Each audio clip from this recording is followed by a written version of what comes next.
Hello everyone.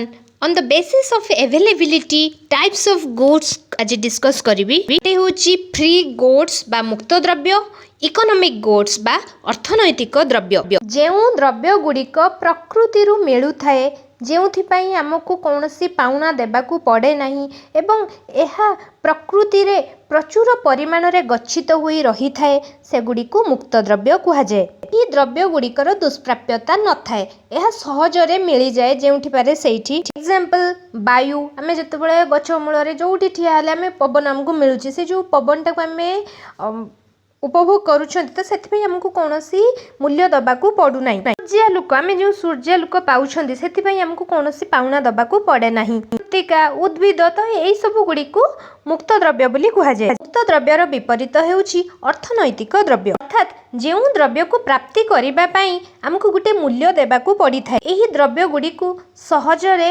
आमे माने निजर करि परिबा नाही हमकु किछि गुटे मूल्य दबाकू पड़िबा। जेमिति मुक्त द्रव्य को आमे सहज सूर्य लोक आमे बाहर को बाहरी जाउछनी सूर्य लोक पाउछन किंतु अर्थनैतिक द्रव्य को आमे एते सहजरे पाइबा नाही। एही द्रव्य गुड़िक दुष्प्राप्य होइथांती अर्थात एगुड़िकर विरलता थाए एगुड़िक बहु परिमाण रे गच्छित हेई न थांती। एही द्रव्य गुड़िक विरल अटे एवं एही द्रव्य गुड़िक सरी जिबे सरंती द्रव्य अटे। मुक्त द्रव्य असरंती बा असीम अटे। On the basis of ownership बा मालिकाना सत्व अनुसार सर्वसाधारण द्रव्य एवं घरोई द्रव्य एमती दुई भाग रे विभक्त करा जायछि। सर्वसाधारण द्रव्य अर्थात यह सर्वसाधारणक पई उद्दिष्ट अटे अर्थात एहाकु समस्ते व्यवहार करि पारिबे।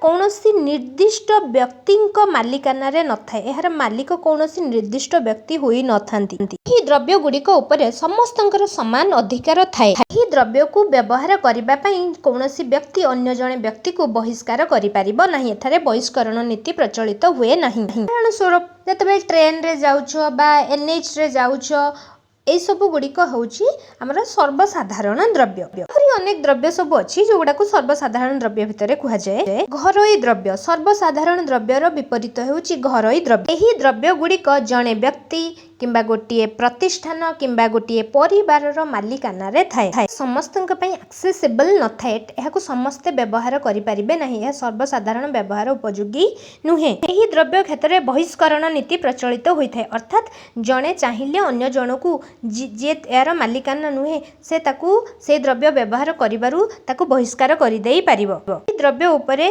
सर्वसाधारणकर कौनसी अधिकार न थाए केवल जहा पाखरे से मालिकाना सत्व थाए जी मालिक होइथाए सेही माने ही ए द्रव्य को व्यवहार करि पारिबे। अर्थात जेतेबेले जणे तार प्राइवेट जेट रे जाउची ता प्राइवेट जेट रे आउ केही जाई पारिबे नै केवल से प्राइवेट जेट उपरे तांगर ही अधिकार अछि।